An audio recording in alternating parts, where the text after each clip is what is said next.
제가 원룸 전세로 살고 있는데요. 네. 집주인이, 그, 경매 개시 결정이 났다고 전 들었어요, 부동산에서. 경매 개시 결정이요. 네. 거주하신 이후인 거죠. 네? 이사를 가신 이후에 그렇게 경매가 네, 이루어진 네. 거죠. 네. 네, 저는 여기 3, 4년 정도 됐고, 전입신고는 한 재작년 10월쯤에 했고, 경매 결정이 난 거는 이번 달 5월 10일에 됐다고 들었어요. 네. 네, 들었는데, 그래서 제가 계약력은 있으신 상황이네요. 네, 그렇게 알고는 있는데 이게 최우선 변제권도 찾아보고 제한력도 찾아봤는데 문제는 어제 또 듣기로는 집주인이 파산 신청을 했다고 하더라고요. 파산. 네. 그러면은 이게 제가 어떻게 무엇을 해야 되는 건지 모르겠어서요. 네. 지금 그럼 실례지만 그 전세 보증금이 어느 정도 들어가 계실까요? 5,500 정도 5,500만 원이요? 네. 알겠습니다. 지금 저희 스튜디오에서 변호사님 함께 들었거든요. 네. 네, 좀 인사 나눠보시고 자세하게 좀 이어가 보도록 할게요. 안녕하세요.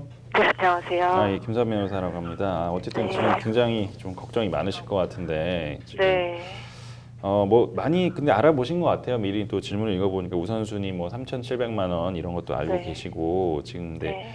그러면 이제 등기부는 보셨을 것 같은데 그러면은 네. 17년 10월에 재계약하고 입대 전입신고 확정일자 받았으니까 17년 10월 기준으로 해서 5,500만 원에 대해서 이제 이 건물에 대해서 우선 변제권이 있으신 건데 네. 그 최우선은 아니고요. 예, 근데 5,500은 3,700이 이제 최우선이고 5,500은 이제 그냥 우선 변제권이 있는 건데 그러면은 등기부상 선순위 뭐 근저당이나 이런 게 뭐 얼마나 있나요 지금?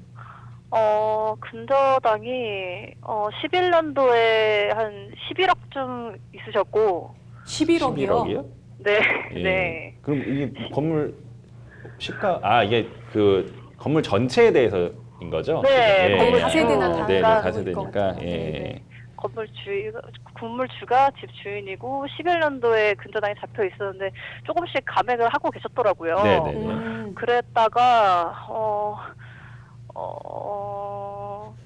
그 다음에 또 몇 년 뒤인 것 같아요. 그분한테 어떤 또 다른 채무자한테 한 6억 정도 더 뭐 대출을 받으신 것 같더라고요. 추가로요? 네, 네, 네. 네. 네. 그리고 최근에는 이제 서울 기술 보증기금인가요? 그게 네, 네. 뭐 서울 네. 신용 보증기금일 수도 있고 뭐 그냥 기술 보증기금일 수도 있고 뭐 그런 게 네. 있더니 사업자들한테 주로 네, 네. 대출해 주는 거죠. 예. 그걸로 해서도 한 10억 좀 더 넘게 또 받으신 것 같더라고요. 그럼 총 거의 한 30억 가까운 근데 금액이네요. 보면은 네. 그거는 최근이라고 하시니까 17년 네. 10월 이후일 것 같은데요. 신보 얘기는. 네, 맞아요. 예, 그거는 그건 이제 17년 상관없고요. 이후에. 그러면은 아, 등기부상으로 17년 지금 10월 전에 설정 네. 등기가 된 금액은 얼마일까요? 그게 그러면은 가까운 것 같아요. 6억 얼마랑 11억 정도. 그럼 두 총 건인 것 같아요. 17억 채권 재고에. 네, 네. 아이고, 맞네요. 이게 뭐 몇 층짜리 빌라 뭐 이런 건가요? 어디 소재에 있는? 8층짜리고요. 네네. 8층짜리고 각 층에 한 8, 5실까지 있는 것 같아요. 그럼 한 50호실 정도 될까요? 굉장히 좀 큰 건물이긴 하네요. 네. 그 소재지는 어딘가요? 소재지 중랑이요. 서울시 중랑. 중랑구. 네, 네. 중랑구고. 그래서 뭐 부동산에서 어느 정도 건물 시가에 대해서는 알 것 같은데 뭐 어느 정도라는 뭐 얘기는 한번 들어보셨어요? 뭐 정확하게는 모르겠지만 이제 임차인으로 해서 보증금이 아마 한 22억쯤 들어가 있다고 하더라고요. 근데 이것보다는 더 나오지 않을까라고 부동산에서 추측성으로 말해주긴 했지만 근데 17억이 일단 있고 거기다가 네. 지금 이 임차인이 이렇게 많으니까 그 네. 지금 선생님보다 선순위인 임차인도 꽤 많을 거예요 아마. 예, 그러니까 일단은 선생님 뭐 하셔야 될 일은 이제 뭐 여러 가지가 있는데 일단은 경매 절차에 이제 게시가 됐잖아요. 네. 그러니까 채권 신고를 하셔야 됩니다. 예, 법원에. 일단 아. 본인이 지금 5,500만 원 보증금이 있다, 돌려받을 돈이 있다는 채권 신고를 먼저 하셔야 되고요. 네. 채권 신고를 하신 다음에 이제 어느 일정 이제 그 시간이 지나면 법원에서 그런 채권자 목록이 나와요. 네. 그럼 그거를 일단 보시고 본인의 위치를 좀 파악하시는 게 중요하죠. 아, 요거는 지금 제가 할 수 있는 단계는 아닌 건가요? 아니요, 경매가 개시가 됐으니까 일단은 채권 신고는 언제든지 하실 수 있습니다. 예. 아, 근데 여기 채권신고는 그 부동산 등기부 등본에 그 네. 경매 개시 그 결정 등기 기입됐을 거예요. 그러면 사건 네. 번호 나오거든요, 거기. 그러면은 네. 대법원 홈페이지에 가시면 나의 사건 검색이라는 게 있어요. 그 네이버 아니, 그 포털 같은데 대법원 나의 사건 검색 치면은 바로 네. 나오거든요. 그 아. 예, 사이트가 나오면 거기다가 사건 번호 같은 거 입력하시고 근데 이거는 대법원이 아니고 경매 사건이라서 좀 다르긴 한데 하여튼 경매 사건 검색 이렇게 포털에 검색해 보시면 나올 거예요. 그래서 이런 이 경매 사건 번호를 치시고 뭐 어느 법원에서 어떻게 진행되고 있는지 이거는 근데 이거 어차피 등기부에 법원도 나오니까요. 그 해당 네. 법원에 채권 신고서를 제출하세요. 뭐 채권 신고서는 뭐 양식이 특별히 있는 건 아니에요. 그러니까는 채권 신고서라고 쓰시고 그다음에 내가 지금 뭐 언제 임대차 계약해서 지금 얼마의 채권이 있고 거기에 뭐 첨부로 이제 임대차 계약서 그런 거 이제 네. 첨부하셔서 일단 신고를 하시고 그다음에 이 사건이 진행됨에 따라서 그 기록을 소송 기록을 이제 이 경매 사건 기록을 한번 열람을 해보시면 네. 또 정보가 얻을 수 있습니다. 그래서 일단 현재 본인의 위치를 파악하시는 게 중요하고요. 네. 그다음에 이제 사실 근데 잉여금은 없을 것 같긴 한데 그 이제 뭐 경매라는 것에 대해서는 일단은 이 건물이 경락이 되면 이제 그 네. 나오잖아요. 그럼 이제 배당금을 쭉쭉쭉 주는데 그럼 채권자들이 많으면은 결국에는 잉여금이 안 남게 되겠죠. 근데 네. 혹시라도 뭐 좀 남을 수도 있거든요. 예. 네.